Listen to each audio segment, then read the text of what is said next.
Introduction to Negative Alien Technology. First, I wanted to ground the subject a little before we go into more woo-woo type of information, because without grounding it first, the rest of the information has no foundation, and this is how it appears to be sort of woo-woo. If we look at a biological and psychological level, reptilian themes are very much a part of scientific literature. Reptilian concepts have been a part of the medical and scientific community for decades, but somehow we don't talk about it.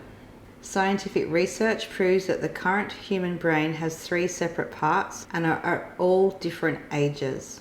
The oldest part of the brain is the reptilian brain that is responsible for flight or flight response, aggressive drives, anxiety regulation, controls automatic functions such as temperature, blood flow, and hunger, and also generates survival reactions. So you can see from what's on the screen right now, we have 3 separate parts: the mammal brain, the reptilian brain, and the human brain. So the mammal brain is responsible for feelings and emotions. The reptilian brain is instinct, dominance, and survival. And the human brain is more language, ideas, concepts, and artistic visions. So it's very interesting that, we have a primate DNA. That's where the monkey and ape sort of stuff comes from, the reptilian DNA and mammal DNA as well.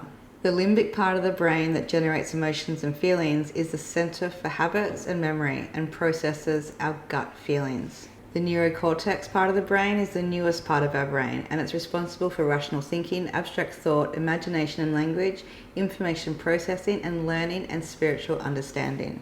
The reptilian part of our brain is said to be the part that makes most of our decisions, and although it receives some input from the other 2 parts, it controls the final decision process. This is why most people struggle to stay fully conscious all the time, and why it takes so much effort to stay awake at the wheel when becoming the creator of your life.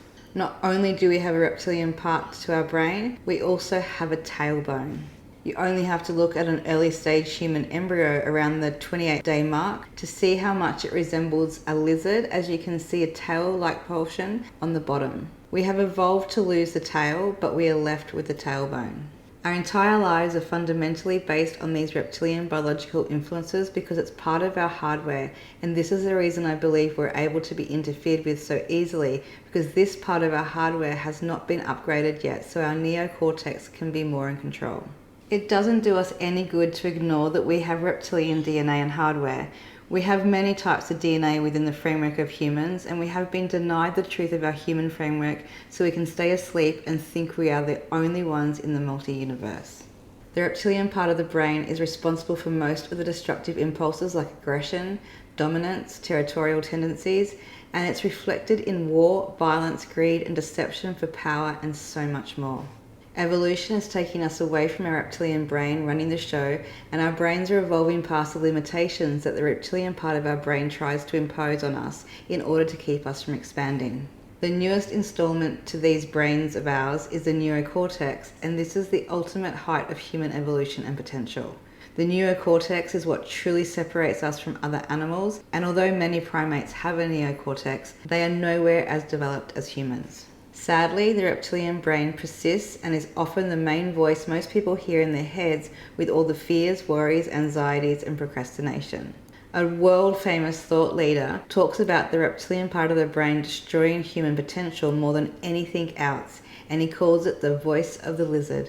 The reptilian part of our brain is an outdated system that is hanging on to control in order to keep us part of the food source for non-incarnated reptilians and worker bees for incarnated ones. The problem is, if you feed the reptilian part of the brain, it can seduce you and tell you that you're the next Buddha or goddess here on a secret mission. And if you try and starve it, it will try and fuck you up. We have to evolve it by integrating our brain so it works as one brain in coherence. Once our brain is working coherently, it will naturally upgrade the hardware and software, and we become the new versions of humans who are able to be the full creators of our reality. The key that I was looking for all those years was how to bring coherence to the brain, and towards the end of this training, I finally found the key. I've shared that in the bonus coherent healing video that is with the bonus clearing video in the start of this training. I'm not sure how long it's going to take to integrate my brain fully, but I know that by doing this process every day, I'm no longer getting interference. For those who have known and trained with me for over the years, you know I've been hit hard many times when trying to share my work or training, especially this training. To finally not have to deal with such intense interference has been amazing, and I'm prepared to continue doing the work to integrate my brain no matter how long it takes. I actually have to do it twice a day, morning and night, in order to stay protected, which is much better than the many times I'd have to clear in a day normally. So in my opinion, a lot of people will be trying to escape doing the work necessary, because it's only through becoming a coherent field that we truly get to stop interference and that we get to step into our greatness. Because without our brain becoming coherent, the reptilian part is running the show. Do you really realize how much time during the day that we become unconscious and asleep at the wheel? It's freaking mind-blowing. To stay fully awake all the time throughout the day, to stay awake and not slip into autopilot, is so hard to do. So that's why meditation and those sorts of practices actually help you maintain a level of awareness throughout your day, because you're actually like working out a muscle, but you're working out a muscle that keeps you awake at the wheel. So if someone doesn't spend the time, training themselves to focus on being still or focus on their energy body, then there's no way they can be in control of it.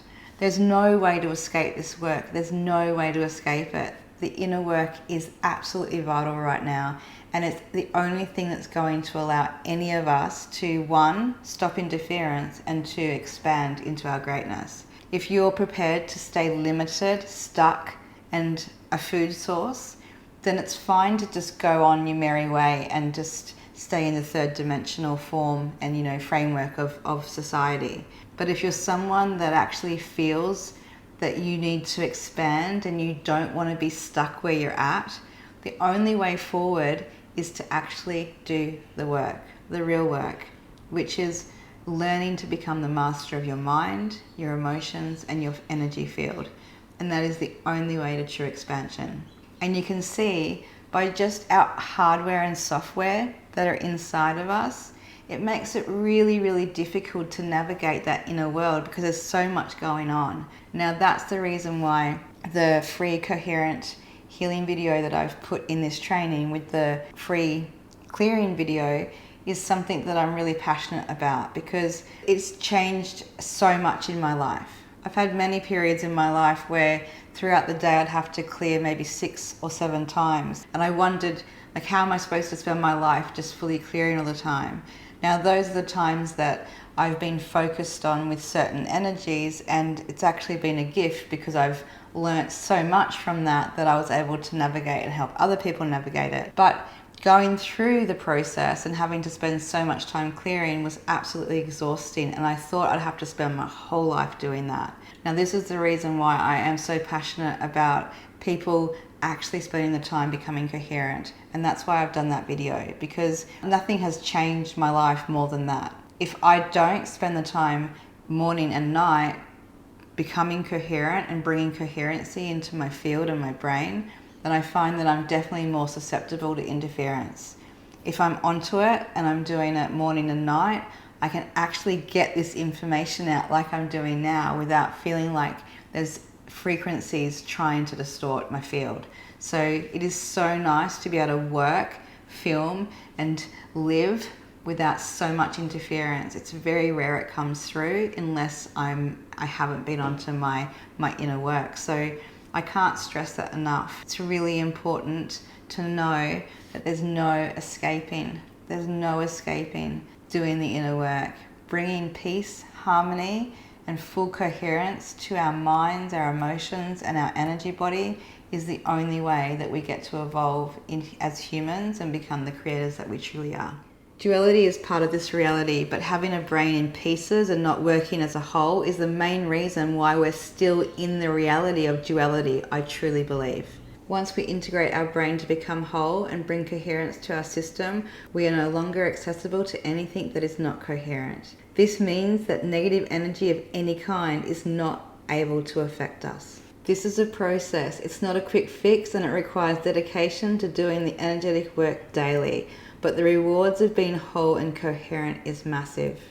It depends on how much inner cleanup has been done and how much control a person has over their mind that will determine how quickly they will be able to bring coherence to their being. We need to be taking personal responsibility for our energy field, and this means taking responsibility for all our thoughts, intentions, and emotions that all make up our energetic field or vibration. Being true to ourselves, overcoming the fear of rejection, and finding our self-worth and inner power is really important to creating coherence in our field so it can become our shield. So this one's really important. When you think about how much fear blocks us from actually expanding into our greatness, and how much fear stops us from expressing ourselves in authentic ways, it's so amazing how much fear blocks us from moving forward. So right now, that is also some of the biggest work that we're here to do. We're here to actually face our fears. Now, really think about it. How many people watching this video right now are holding themselves back? We're all holding ourselves back. So I really encourage you to feel into, where are you holding yourself back? What fears are blocking you from actually doing what your soul and your heart's craving to do? If you're doing this course, I really, really hope that you are one of the people that busts through the fears of being visible and actually take this work out into the world. Now, I know, trust me, I know how hard it is to put yourself out there with this type of information, or as an energy healer or anything like that. I know it's extremely hard.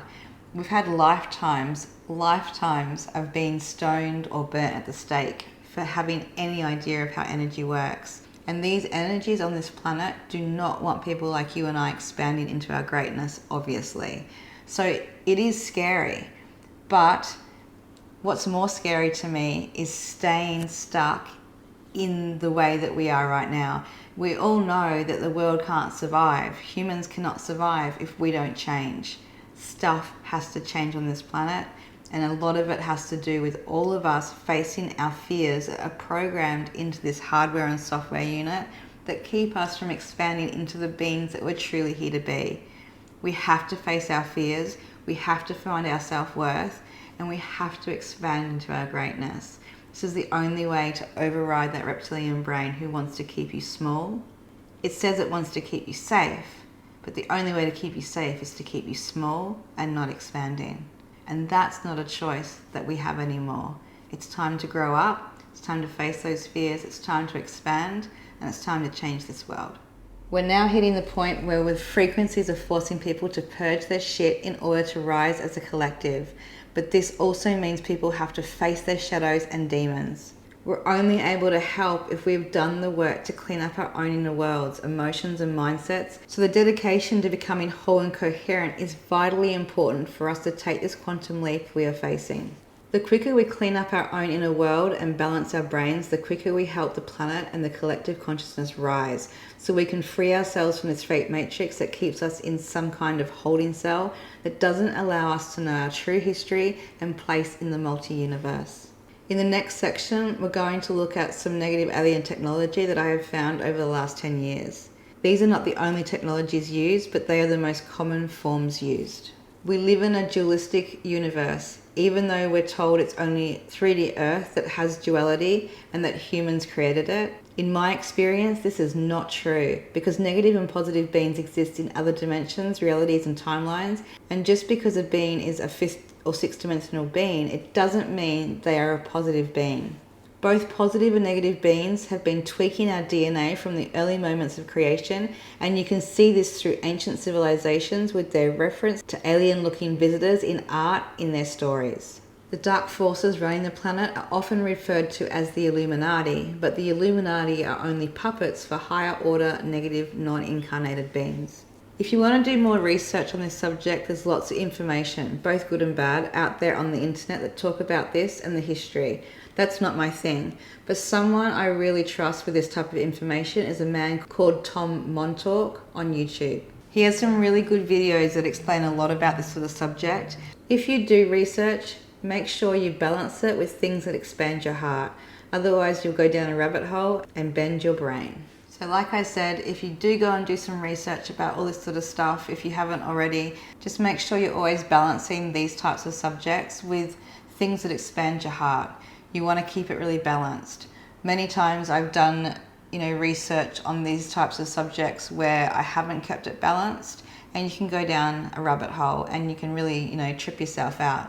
So it's always important that if you're researching about stuff, like this, that you always keep it balanced with stuff that really inspires you and opens you up and expands your heart. So you really stay balanced in both, being open to the truth and open to researching the truth, but also really making sure that you have things that you go back to that really expand you and keep your heart open and positive, because otherwise you can get tripped out and taken down a negative portal, because the truth can sometimes be really confronting, especially when we've been kept from the truth our whole existence. So there's so many negative beings that live on and off this 3D earth, and I'm not going to go through all of them. I'm only going to talk briefly on the draconian race, as they are the main species that interfere with us, as well as the changeling collective, also known as the background people, because these are empty humans that cause a lot of interference for divine beings on the planet. Knowing all about each negative race will not help us do this work, because we don't need to identify what negative being is creating issues for ourselves or our clients. We only need to identify the energy. There is so much bullshit out there that I find that doing too much research just takes you down a negative wormhole or portalway. So be mindful of how far you go down the rabbit hole. So in saying that, let's go on and have a quick look at the Draconians and the Changeling Collective.